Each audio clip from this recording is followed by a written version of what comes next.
2022년 전 세계 관광객 수 1위 프랑스. 수도 파리에서 야심차게 내년 올림픽을 준비하고 있다는데 어떤 모습일지 궁금하다. 파리의 상징 에펠탑. 최근 부식 논란에 800여 원을 들여 새로 페인트 칠을 했단다. 새로 칠을 해선가 우아한 자태가 허공에 날렵하다. 멀리 개선문이 보인다. 도로 한복판이라 지하 통로를 통해서만 접근 가능했던 이곳도 주변 보행자 도로 면적을 대폭 늘리기로 했단다.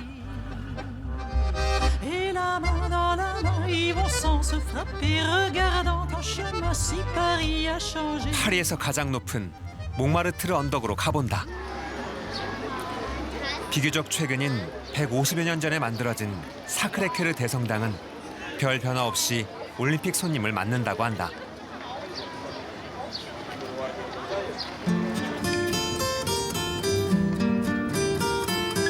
이곳에서 보는 전망에도 변화가 있을까?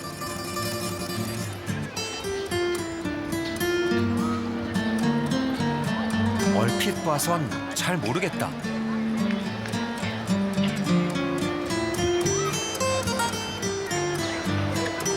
그런데 자세히 보니 군데군데 건설용 타워 크레인과 보수를 위해 지붕을 흰 판자로 덮어 씌운 건물들이 보인다. 가장 중심인 시테섬 쪽으로 가본다. 거리 양편에 공사용 차단막이 쭉 늘어서 있다. 가장 궁금했던 노트르담 대성당이 보인다. 지난 2019년 대화재로 첨탑이 무너지고 목조 지붕 대부분이 소실되었는데 어느새 복구가 많이 된 것 같다. 건물 전체에 비계를 세우고 동시다발로 복원을 하고 있다.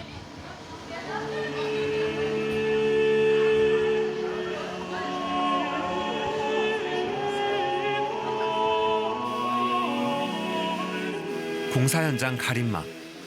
화재 이후 복구 과정을 시민들에게 보여주고 있다.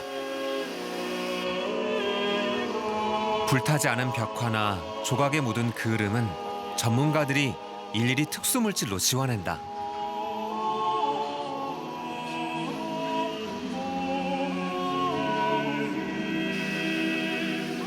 무너진 돌조각들은 모아서 제자리에 돌려놓지만 타버린 목재는 어쩔 수 없이 새 걸로 교체한다.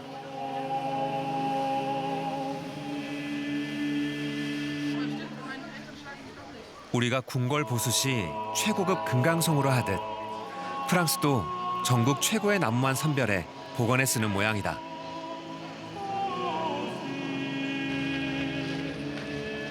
아무쪼록 노트르담 성당이 다시 예전처럼 아름다운 모습으로 돌아와 주길 바라본다. 개회식은 경기장 대신 생강 주변 야외에서 열릴 예정이다. 하계올림픽 최초다. 선수단이 보트를 타고 퍼레이드를 펼친다고 하니 프랑스다운 발상이다.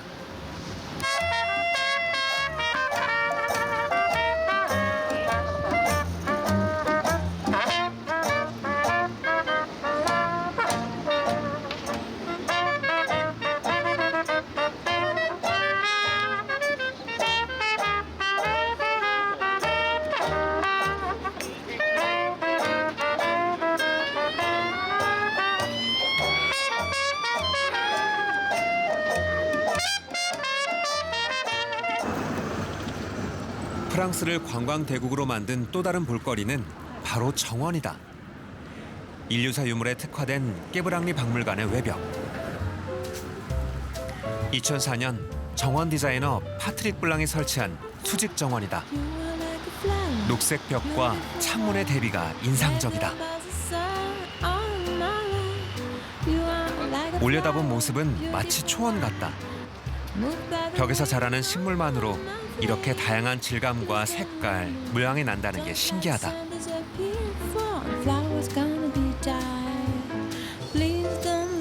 그런데 이렇게 다양한 식물들이 어떻게 벽에서도 건강하게 자랄 수 있는 것일까?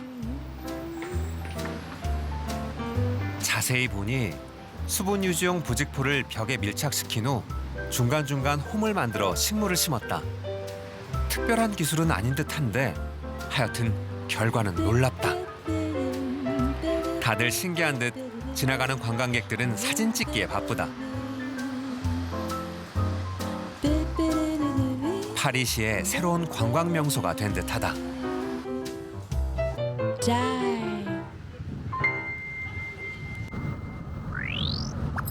프랑스의 정원들이 점점 궁금해진다. 우선 파리에서 남동쪽으로 60km 떨어진 보르비콩트 성으로 가본다.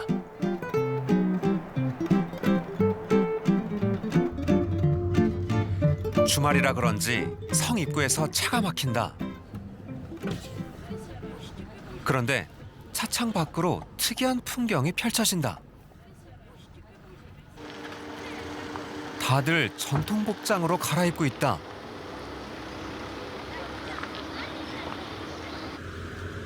그리곤 성으로 걸어간다. 뭔가 재미있는 일이 벌어질 것만 같다. 알고 보니 오늘은 17세기 의상을 입고 성과 정원을 거니는 전통 복장의 날이다. 일단 이들을 따라가 봐야겠다. 풍성한 흰색 가발을 뒤집어 쓰고 기념사진을 찍는 남자들. 얼굴 화장까지 제대로다.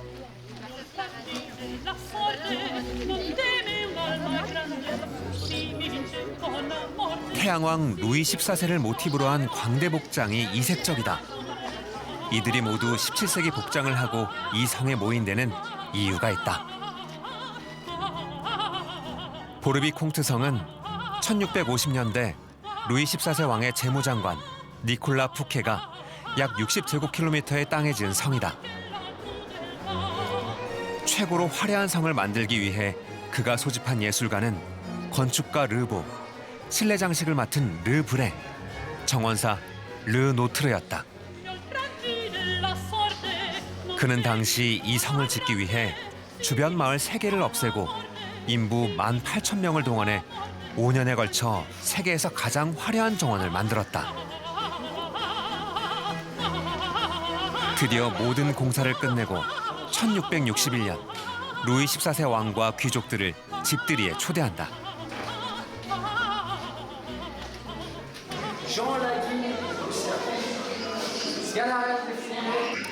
음식 역시 당대 최고의 요리사였던 프랑스와 바텔에게 명해 만찬을 준비했다.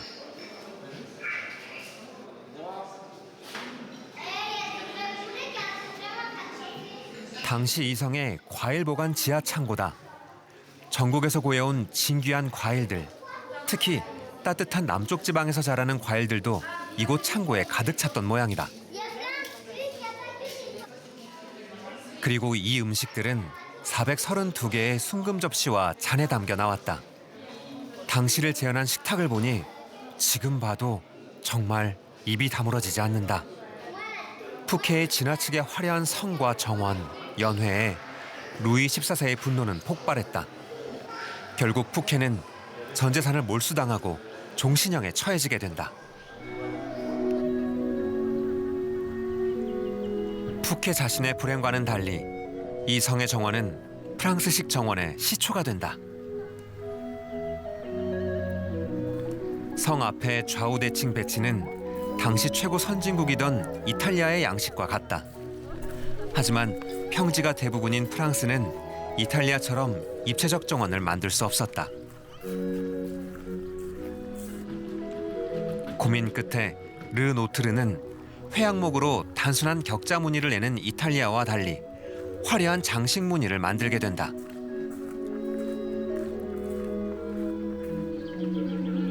그리고 상록수 위주의 이탈리아 정원과는 다르게 화려한 색상의 꽃도 대규모로 식재한다.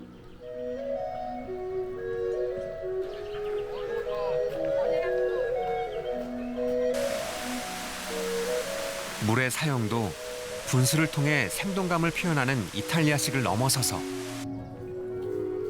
광대한 규모의 정원 곳곳에 큰 연못을 배치한다.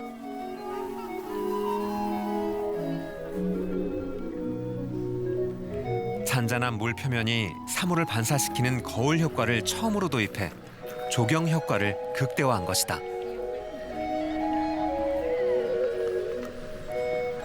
결국 이 새로운 양식은 루이 14세의 마음을 사로잡아 이후 베르사유 궁전 정원에 그대로 적용된다.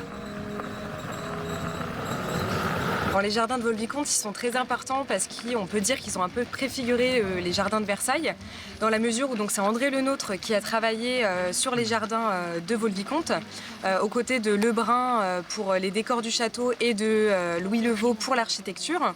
Et c'est ces trois mêmes artistes qui ont ensuite travaillé pour Louis XIV pour la construction de Versailles.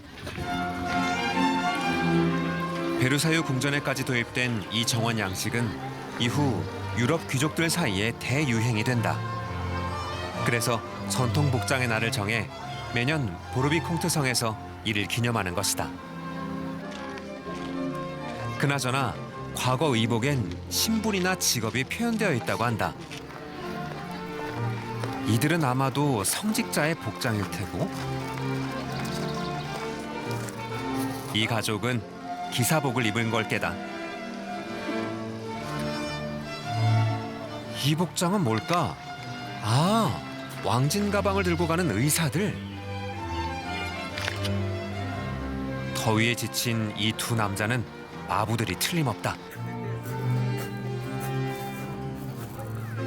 더위에 지친 또 다른 사람 발견. 사진 찍기에 여념없는 여주인공 옆 촬영 소품 가방을 맨 남자의 표정이 치근하다.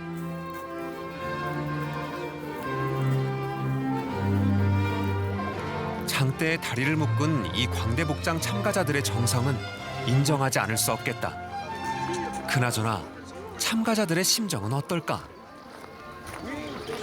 Moi, je suis venue ici il y a 7-8 ans avec mon mari. J'avais trouvé ça très joli. J'ai montré des photos à mes enfants, donc à ma fille. Et on a décidé de revenir tous ensemble, des costumés. D'accord. Avec nos petits-enfants, je sais pas où ils sont, on les a déguisés en d'Artagnan. On les a déguisés en mousquetaires. 정원 한쪽에 모여 있는 사람들. 가까이 가보니 전통 복장을 한 펜싱 시범단이다.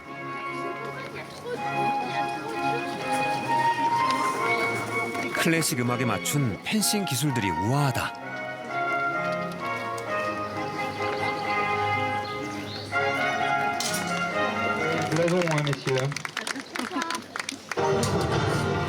드디어 펼쳐지는 펜싱 시범.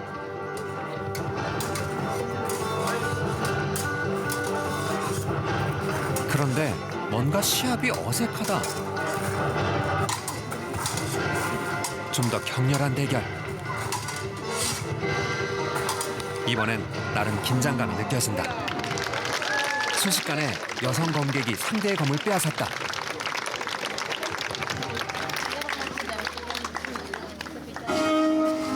정원의 또 다른 곳으로 가본다.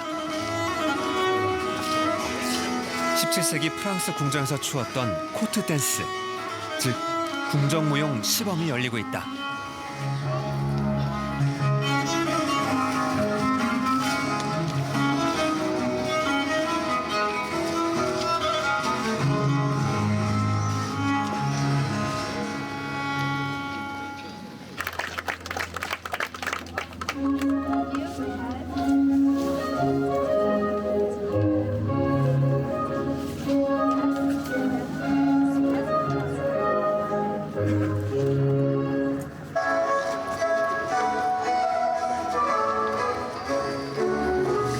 의상이나 몸짓이 클래식 음악과 어우러져 우아한 기품이 느껴진다.